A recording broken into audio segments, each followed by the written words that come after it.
시민 여러분 반갑습니다. 박대웅입니다.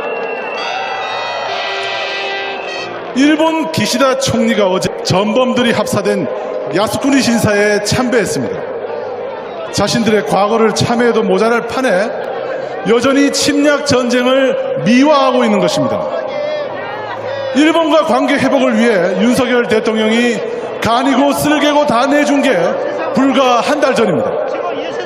윤석열 정권은 일본 방문에 앞서 일본 전범 기업을 대신해 우리 기업이 강제동원 배상을 해주겠다는 어처구니 없는 대책을 내놨습니다. 이것은 우리 집 자식이 옆집에 끌려가 맞고 왔는데 항의는커녕 옆집 대신 우리 집에서 치료비를 내는 것과 마찬가지입니다. 우리나라 민법은 이런 바보 같은 짓을 못하게 제3자 변제를 금지하고 있습니다. 그런데 강제동원 배상 문제는 이미 2018년 우리나라 대법원이 일본 기업에게 배상 책임이 있다고 이미 결론을 내렸습니다. 그럼에도 대통령은 사법부의 결정을 무시한 채 자기 마음대로 배상 책임을 바꿔버렸습니다. 헌법재판소는 지난 2011년 일본군 위안부 배상 청구권과 관련해 외교관계의 불편이라는 매우 불분명하고 추상적인 사유를 들어 기본권 침해에 중대한 위험에 직면한 청구인들에 대한 구제를 외면하는 것은 국익이라고 보기 힘들다고 판시한 적이 있습니다. 강제동원 피해자 중에는 대법원 판결을 받은 분도 있지만 아직 재판이 진행 중인 분도 있습니다. 대통령이 대법 판결을 무시해버리고 나니까 이분들은 지금 누구한테 배상 책임을 물어야 할지 난감해진 상황입니다. 우리나라 헌법 27조 3항에 따르면 모든 국민은 신속한 재판을 받을 권리를 가진다고 되어 있습니다. 법률 용어로 재판 청구권이라고 합니다. 재판 청구권은 단순히 재판을 받을 권리뿐만 아니라 판결의 효력 보장까지 포함하는 것입니다. 판결만 하고 아무 효력이 없으면 실질적인 권리 보장이라고 말할 수 없기 때문입니다. 유엔 인권침해 배상 권리 장전에도 이런 문구가 있습니다. 개인 또는 법인, 기타 단체가 피해자에게 배상할 책임이 있는 경우 그 당사자는 피해자에게 배상을 제공해야 하고 국가는 국내 법원 판결을 집행해야 될 책임이 있다고 명시되어 있습니다.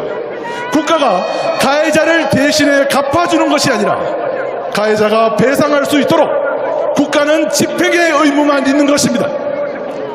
국내법으로 보나 국제법으로 보나 이번 윤석열 대통령의 제3자 변제안은 말도 안 되는 졸속 대책이며 헌법 수호에 책임이 있는 대통령이 오히려 헌법상 보장된 국민의 기본권을 적극적으로 침해했다고 보지 않을 수 없습니다. 그래서 제3법인 시민방송은 시민들의 뜻을 모아 소송비를 마련해 강제동원 피해자가 직접 국가를 상대로 헌법소원을 청구할 수 있도록 지원하기로 결정했습니다. 헌법재판소법 68조에 따르면 공권력 행사로 인해 헌법상 보장된 기본권을 침해받은 자는 헌법소원 심판을 청구할 수 있습니다.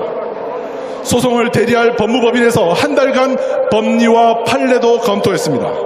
헌법재판소는 위안부 피해와 관련해 국가가 주장하는 외교 관계의 불편 같은 문제를 불분명하고 추상적인 이유라고 했습니다. 또 이런 이유로 국민의 기본권을 침해해서는 안 된다고 설시했습니다.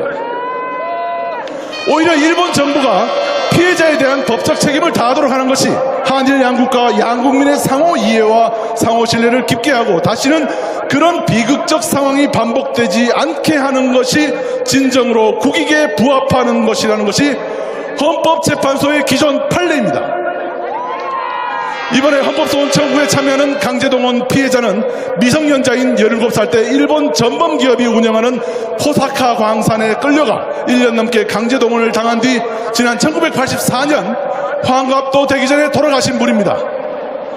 일제 침략 없이 국가가 견제했다면 결코 그런 비극을 겪지 않고 천수를 누렸을 대한민국 국민이었습니다. 이분의 미망인과 자녀들은 정부의 3자 변제안을 거부하고 당당히 국가를 상대로 소송에 나섰습니다. 이분들이 윤석열 정부를 상대로 소송에 나설 수 있도록 힘이 되어주신 우리 민주시민 여러분께 진심으로 감사드립니다. 국민의 기본권 침해는 결코 남의 일이 아닌 일이라는 것에 공감해 주셨기에 가능했습니다. 부디 헌법재판소가 윤석열 정부의 굴욕 외교에 경종을 울리는 판결을 해주시길 바라며 시민 여러분들께도 다시 한번 감사와 존경의 인사를 드립니다. 마지막으로 소송비 마련의 계기가 된 재단법인 시민방송 수리남 프로젝트에도 관심을 가져주십시오. 대통령 하나가 바뀐다고 대한민국이 달라질 리 없다. 국민의 권리를 무기 삼아 망가진 대한민국을 수리해보겠다고 만든 야심찬 프로젝트입니다. 매주 목요일 오후 3시 더 탐사와 RTV 유튜브로 방송됩니다. 많은 관심과 참여 부탁드리겠습니다. 감사합니다.